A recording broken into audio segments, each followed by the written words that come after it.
नमस्ते। आज के इस दिलचस्प विश्लेषण में आपका बहुत बहुत स्वागत है। आज हम एक ऐसी चीज़ पर बात करने वाले हैं जिसे हम सब रोज़मर्रा की ज़िंदगी में महसूस करते हैं, लेकिन शायद ही कभी उस पर गहराई से सोचते हैं। हम बात कर रहे हैं मेहनत और काम टालने की आदत के बीच के उस बड़े से गैप की। अक्सर हमें लगता है कि सफलता के पीछे कोई बहुत बड़ा सीक्रेट या जादुई फॉर्मूला होता है, राइट?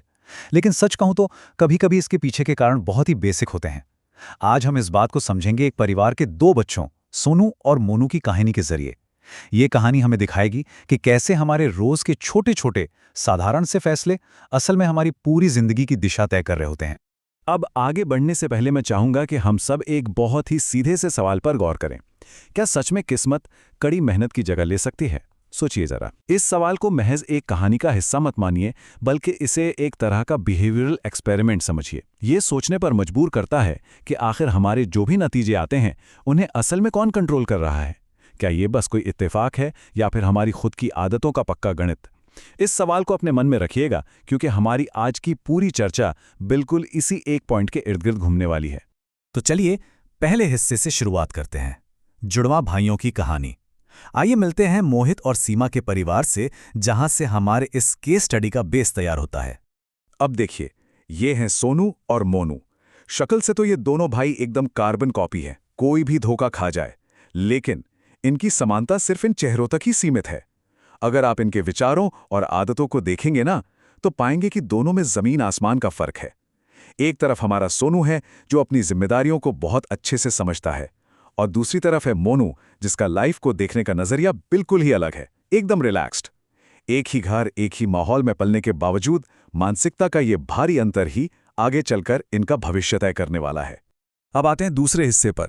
रविवार की दो अलग अलग सुबह, जब दोनों को 24 घंटे का बिल्कुल एक समान समय मिलता है, तो देखते हैं कि उसका इस्तेमाल कैसे होता है। Sunday morning. अब यहीं से असली कहानी शुरू होती है। दोनों के फैसलों में कितना बड़ा अंतर है वो यहीं दिख जाता है। सोनू सुबह जल्दी उठता है, नहा धोकर एकदम फ्रेश होता है और तुरंत अपनी पढ़ाई के लिए बैठ जाता है। क्यों? क्योंकि उसे अपने आने वाले टेस्ट और प्रोजेक्ट की फिक्र है। वहीं दूसरी तरफ मोनू भी जल्दी तो उठता है, लेकिन वो सीधा दोस्तों के साथ क्रिकेट खेलने भाग जाता है। और मजे की बात देखिए, जब उसे घर आकर नहाने और नाश्ता करने को कहा जाता है, तो वो उल्टा शिकायत करने लगता है कि अरे, छुट्टी के दिन भी चैन नहीं है।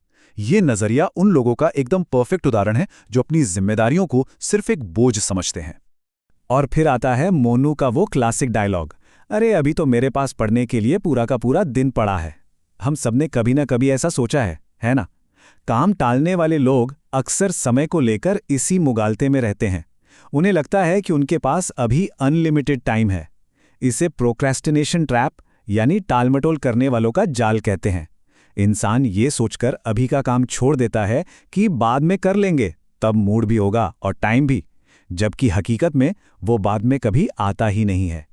अब इस टाइमलाइन को देखिए। बिना किसी सॉलिड प्लानिंग के पूरा का पूरा दिन कैसे हाथ से रेत की तरह फिसल जाता है, ये मोनू के रूटीन से एकदम साफ है। सुबह का कीमती वक्त क्रिकेट खेलने मोड़ गया, दोपहर हुई तो वो टीवी के सामने यानी इडियट बॉक्स से चिपक गया, और शाम होते ही फिर से बैट उठाया और बाहर आवारागर्दी करने निकल गया।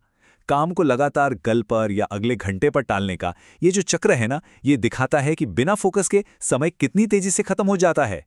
तो चलिए अब तीसरे हिस्से की तरफ बढ़ते हैं, काम टालने की कीमत। संडे तो मजे में निकल गया, लेकिन मंडे की असलियत का क्या? नतीजे सामने आने से ठीक पहले हमारा वो अहम सवाल फिर से वापस आता है। मोनू को पक्का यकीन है कि अच्छे या बुरे मार्क्स आना तो बस किस्मत की बात है, लेकिन क्या परीक्षा के रिजल्ट्स सचमुच किसी अदृश्य किस्मत या भाग्य के हाथ में होते हैं?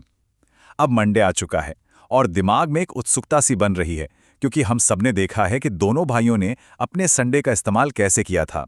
तो क्या लगता है आपको? और ये रहे नतीजे। कॉज और इफेक्ट यानी कारण और प्रभाव का एकदम सीधा सा गणित अब हमारे सामने स्क्रीन पर है। सोनू ने अपना काम समय पर निपटाया था, तो उसे हिंदी के टेस्ट में शानदार मार्क्स मिले और उसका प्रोजेक्ट भी एकदम रेडी था। और मोनू, काम को टालने की उसकी आदत ने उसे कहीं का नहीं छोड़ा। सारे काम अधूरे रह गए। नतीजा, क्लास में टीचर की डांट और घर पर मां की अलग से फटकार। रविवार की आदतें सोमवार के परिणामों को कैसे जन्म देती हैं, ये इसका सबसे सटीक उदाहरण है। और इसके बाद मोनू का रिएक्शन क्या होता है? जैसे ही पिताजी घर आते हैं, उसका पहला डायलॉग होता है, मेरी तो किस्मत ही खराब है। मतलब अपनी लापरवाही को मानने के बजाय बहुत ही आसानी से पूरा का पूरा ब्लेम किस्मत पर डाल दिया। सच कहूं तो ये एक बहुत ही कॉमन डिफेंस मैकेनिज्म है। जब लोग अपनी गलतियों की जिम्मेदारी लेने से बचना चाहते हैं तो वो बस किस्मत का नाम ले लेते हैं। यहीं से हम अपने चौथे और सबसे अहम हिस्से में प्रवेश करते हैं, अपनी किस्मत खुद बनाना, पिता की सलाह और इस पूरी कहानी की असली सीख। अब यहाँ पर पिता मोहित अपने बेटे को बहुत प्यार से लेकिन एकदम दो टूक शब्दों में समझाते हैं। उनकी बातें एकदम पॉइंट टू पॉइंट है। पहला, काम को कल पर टालने की ये जो आदत है इसे तुरंत बंद करना होगा। दूसरा, अगर जिंदगी में सच में आगे बढ़ना है तो हर काम को उसके सही समय पर करना ही पड़ेगा। और तीसरा, जो सबसे जरूरी है, किस्मत के भरोसे बैठकर तरक्की की उम्मीद करना छोड़ दो। बाहरी ताकतों या लक पर निर्भर रहना अपनी ग्रोथ को खुद ब्रेक लगाने जैसा है। जरा इस लाइन पर गौर कीजिएगा, ये इस पूरे विश्लेषण की जान है, इसका केंद्र बिंदु है। हमें अपनी किस्मत खुद बनाना सिखाया जाता है। पिता की यह बात एक बहुत ही गहरी और कड़वी सच्चाई को सामने लाती है। सच्ची सफलता कोई लॉटरी का टिकट नहीं है जो अचानक कहीं से लग जाएगी। इसे अपने समय के सही मैनेजमेंट और लगातार की गई मेहनत से अपने हाथों से बनाना पड़ता है। सोनू ने अपने समय का सही इस्तेमाल किया और उसका बेहतरीन रिजल्ट उसके सामने था।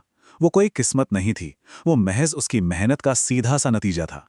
तो इस पूरी कहानी से हम 3 बहुत ही सॉलिड और प्रैक्टिकल बातें सीख सकते हैं जिन्हें कोई भी अपनी रूटीन में शामिल कर सकता है। स्टेप 1, अपनी जिम्मेदारियों को जल्द से जल्द पहचानें, वेट मत करें। स्टेप 2, बिना किसी बहाने या देरी के अपने समय का पूरा और सही इस्तेमाल करें। और स्टेप 3, आपके जो भी नतीजे आएं, चाहे अच्छे या बुरे, उनकी जिम्मेदारी खुद लें। खराब किस्मत का रोना रोकर बचने की कोशिश ना करें। बस यही वो तरीका है जिससे आप अपने भविष्य को महज चांस या तुक्के के भरोसे छोड़ने से बचा सकते हैं। तो चलिए अब इस सवाल के साथ हम आज का ये विश्लेषण खत्म करते हैं। क्या भविष्य को सिर्फ इस उम्मीद पर छोड़ दिया जाए कि किस्मत कभी हम पर मेहरबान होगी, या फिर आज बिल्कुल इसी पल से उसे खुद गढ़ने की शुरुआत की जाए? सोनू और मोनू की ये कहानी हमें याद दिलाती है कि समय का वो मूल्य जो एक बार हाथ से निकल गया तो कभी लौट कर नहीं आता। हकीकत तो यही है कि हमारी आज की आदतें ही हमारी कल की किस्मत की चाबी हैं। चॉइस हमेशा हमारी होती है। इस विश्लेषण से जुड़ने के लिए आपका बहुत बहुत धन्यवाद।